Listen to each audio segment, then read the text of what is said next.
गल्ली ते दिल्ली सगळीकडे चालली आहे राजकारणावर चर्चा।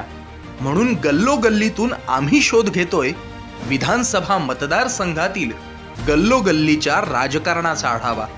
उन्हा तान्हातून फिरतोय भावी आमदार आणि आम्ही विचारतोय विकासाचा मास्टर प्लॅन। कधी न्यूजरूमची गल्ली करून आम्ही उडवतोय बसल्या जागेवरून राजकीय विश्लेषकांच्या अभ्यासाचे बार, तर कधी टीका करून मांडतोय रोखठोक भूमिका। पण ती हिंदुस्तान पोस्टच्या क्रांती विचारांची बाजू, सत्याची या तत्वाची। आपण पाहताय गल्लोगल्ली। नमस्कार, हिंदुस्तान पोस्ट मध्ये मी सुप्रीम मस्कर आपलं स्वागत करतो। एकीकडे माजी महापौर, दुसरीकडे माजी नगरसेविका आणि तिसरीकडे 8 टर्म आमदार राहिलेला मुरलेला राजकारणी, ही परिस्थिती आहे वडाळा विधानसभा मतदारसंघातील। याच विधानसभा मतदारसंघातल्या मुख्य लढत असणाऱ्या 3 उमेदवारांशी आज आपण गल्लोगल्लीत बातचीत करणार आहोत। चला तर मग। 8 वेळा या विधानसभा मतदारसंघातून आपण निवडून आलात, पुन्हा एकदा नव्यांदा आपण या विधानसभा मतदारसंघाच्या रिंगणात आहात। यावेळी शिवसेना उद्धव बाळासाहेब ठाकरे पक्षाच्या श्रद्धा जाधव आणि दुसऱ्या बाजूला मनसेच्या स्नेहल जगताप निवडणुकीच्या रिंगणात आहेत। काय वाटतं, त्यांचं आव्हान कसं आहे आपल्या समोर? बघा, आव्हानाची आपण शब्दफेक केली तर ही माझी 8वी टर्म होते आणि या 8 टर्म मध्ये मी एवढे आव्हानं अंगावरती घेतली आणि हे आव्हानं घेऊन सुद्धा कोणाला त्यामध्ये यश आलं नाही। कागदास करून तर इथे भक्कमपणे नायगावच्या जनतेच्या आशीर्वादाने इथे उभे आहेत। नाही, मला कुणाचं आव्हान आहे असं वाटत नाही। कोण 8 वेळा आलं, कोण नवीनच उभं राहिलं, मला एकच माहिती आहे, मला माझ्या मतदारांवरती विश्वास आहे, मला महाविकास आघाडीच्या कार्यकर्त्या आणि पदाधिकाऱ्यांवरती विश्वास आहे, नेत्यांवरती आमचा विश्वास आहे आणि मला माझ्या कामावरती विश्वास आहे। जे 8 टर्म आमदार झालेले आहेत त्यांच्या या विभागामध्ये मी डोर टू डोर काम करत आहे आणि फिरत आहे लोकांमध्ये। मला 8 टर्मचे जे आमदार झालेले आहेत त्यांचं एवढं काय काम दिसलंच नाही आहे। आज समस्या जी आहे लोकांची त्या बाबतीत त्यांनी काहीच विचार केलेला नाही आहे। आज SRAचं झोपडपट्टी पुनर्वसन प्रकल्प आहे, तिथे लक्ष नाही आहे। आज लोक कशी राहत आहेत त्याच्याकडे लक्ष नाही आहे। आज गटाराचा प्रॉब्लेम आहे, पाण्याचा प्रॉब्लेम आहे, रस्त्याचा प्रॉब्लेम आहे, पाणी तुंबतं या विभागामध्ये। SRAचे जे प्रकल्प झालेले आहेत तिथे लोकांना OC मिळालेले नाही आहेत अजूनपर्यंत। हे सगळे समस्या असताना लोक कंटाळली आहेत त्या आमदारांना। वडाळा विधानसभा मतदारसंघामध्ये अशी कोणती कामं आहेत जी अद्याप पूर्ण झाली नाही, मात्र येत्या टर्म मध्ये आपण ती पूर्ण करणार आहात? बघा, जी अशक्य कामं होती, मग पोलीस हाऊसिंग असू दे, ते मी जाहीर करून घेतलं देवेंद्र फडणवीस साहेबांचं। बीडीचा डेव्हलपमेंट 92 एकर जमिनीवरती हे डेव्हलपमेंट होतं, ते मी चालू करून घेतलं। भीमज्योतीचं, माझ्या भीमज्योतीची कोणाला आठवण झाली नाही, पण कागदास कंपनी भीमज्योत देवेंद्र फडणवीस साहेबांच्या राज्यात करून घेतली। आता मला असं वाटतं की काय समस्या आहेत हे मी तुम्हाला सांगण्यापेक्षा तुम्ही पत्रकार आहात, आपण विभागात फिरता, आपण जर संपूर्ण वडाळा विधानसभेमध्ये बघाल तर कित्येक पुनर्विकासाचे प्रश्न आहे हे प्रलंबित आहेत। लोक 15-15 वर्ष, 17 वर्ष, कोण 22 वर्ष आपापल्या घरापासून वंचित राहिलेले आहेत। अजूनही त्यांना त्यांची घरं मिळालेली नाही आहेत, कुणाला भाडं मिळालं नाही आहे, कुणाला ट्रान्झिट कॅम्पमध्ये जागा मिळाली नाही, मग त्यांचं त्यांनी भाड्याने घेतलेले आहेत। भाडे करू म्हणून राहताना दर 12 महिन्यांनी किंवा 11 महिन्यांनी त्यांना ते बदलावं लागतं। मग इथून तिथे सामान न्या, तिथून तिथे न्या, असा हा त्यांचा प्रवास चालू आहे। त्यामुळे फार त्रस्त झालेले आहेत। त्यामुळे मला असं वाटतं की ही मतदार आता सगळे मतदार सुज्ञ आहेत।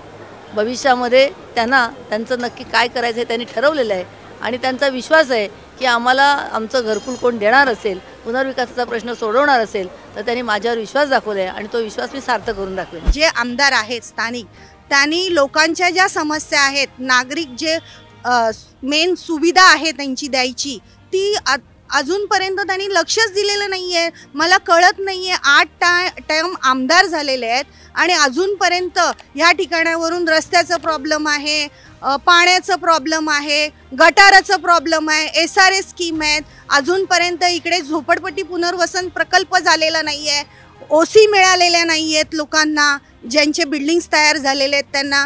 आज या ठिकाणी त्यांनी काय केलं ते सांगा. 8 टर्ममध्ये आज इथे हॉस्पिटल्स नाही आहेत. आपली उमेदवारी उशिरा जाहीर झाली होती, कशा पद्धतीने आपली तयारी सुरू आहे किंवा काय रणनीती आपण आखली, लोकांचा कसा प्रतिसाद मिळतोय? अतिशय छान प्रतिसाद आहे. आम्ही डोर टू डोर फिरतोय, आमचे कार्यकर्ते देखील माझ्याबरोबर आहेत आणि डोर टू डोर फिरल्यामुळे लोकांचा रिस्पॉन्स जो आहे कल तो आम्हाला समजत आहे आणि अतिशय चांगला रिस्पॉन्स आहे.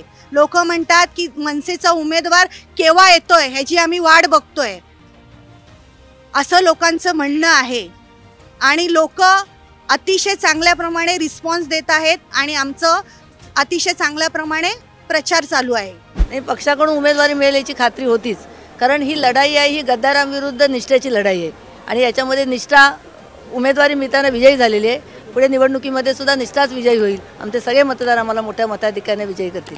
काय वाटतंय आपलं या वडाळा विधानसभा मतदारसंघासाठी काय संकल्पपत्र असेल? ती गिरणी कामगारांच्या ज्या चाळी आहेत मुंबई शहरामध्ये, आज नाही म्हणते 23-24 चाळी आहेत. जुन्या चाळी 180 कार्पेटच्या चाळी आहेत त्या. देवेंद्रजीने मी त्यांना माझं स्प्रिंग मिलच्या कामासाठी गेलो त्यावेळी त्याने एवढंच सांगितलं की बिडेचा 180 मध्ये राहते, कार्पेटमध्ये तिथे माणसं राहत आहेत आणि माझे स्प्रिंग मिलची 180 कार्पेटमध्ये. त्यांना 500 कार्पेट, आम्हाला 500 कार्पेट का नाही? साहेबांचा जो मुद्दा होता तो सुद्धा अत्यंत महत्त्वाचा होता की बीडीचाचं डेव्हलपमेंट हे शासनाचं आहे आणि स्प्रिंग मिलचं डेव्हलपमेंट हे प्रायव्हेट मार्काचं आहे.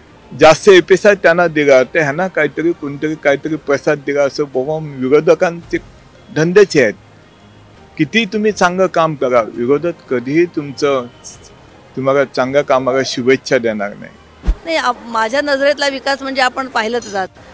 सर्वात पहिला प्रश्न लवकरच सुटणार आहे तो जे काम चालू आहे. माननीय पक्षप्रमुख आमचे उद्धवजी ठाकरे साहेब हे मुख्यमंत्री असताना आणि आदित्य साहेब कॅबिनेट मिनिस्टर असताना त्यांनी वरळीतल्या पोलीस वसाहतीमधील प्रश्न जो सोडवला, त्याचप्रमाणे त्यांनी नायगावमध्ये सुद्धा तेच काम सुरू केले. नाही तर आजपर्यंत एवढी सरकार आली, एवढी सरकार गेली, पण कुणीही त्यांच्या प्रश्नाकडे, पोलिसांच्या प्रश्नाकडे लक्ष घातलं नाही. आता कोणी म्हणेल हे काम मी केलं, मग 40 वर्षात का नाही केलं? 3 वर्षात केवळ शिवसेना आणि महाविकास आघाडीचं सरकार आल्यानंतर या कामाला चालना मिळाली, याच्या आधी कधीही मिळाली नाही. त्यामुळे मला विश्वास आहे हा जर प्रश्न आहेच, पोलिसांच्या घराचा प्रश्न आहे, कोहिनूर मिल कंपाऊंडच्या घरांचा प्रश्न आहे, टाटा मिल कंपाऊंडचा आहे, स्प्रिंग मिलचं सुद्धा आहे, असे अनेक प्रश्न जे आजही प्रलंबित आहेत, आजपर्यंत सुटले नाही आहेत, त्या प्रश्नांना हात घालून ते सोडवल्याशिवाय मी राहणार नाही. आणि आनंदाची गोष्ट म्हणजे आता खासदार पण आमचेच आहेत. अनिल देसाई साहेब तिकडे दिल्लीला बसलेले आहेत, बाजूचे अरविंद सावंत साहेब दिल्लीला आहेत.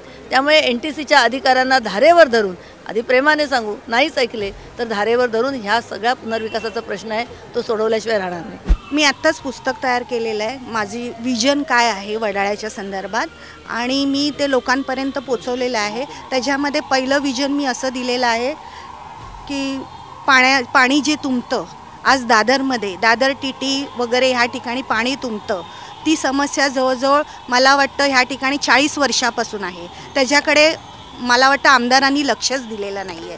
दुसरी गोष्ट ट्रॅफिकचं संदर्भात आहे. आज दादर TTला एवढा ट्रॅफिक असतो की लोकांना अर्धा 1-1 तास सिग्नलकडे उभं राहावं लागतं, अशी समस्या आहे इकडे. माझं एवढंच हे आहे की रस्ते चांगले करावे, उद्यानं चांगली करावी आणि मुलांसाठी स्विमिंगचं काहीतरी स्विमिंग पूल बनवावं, अशी माझी हे आहे.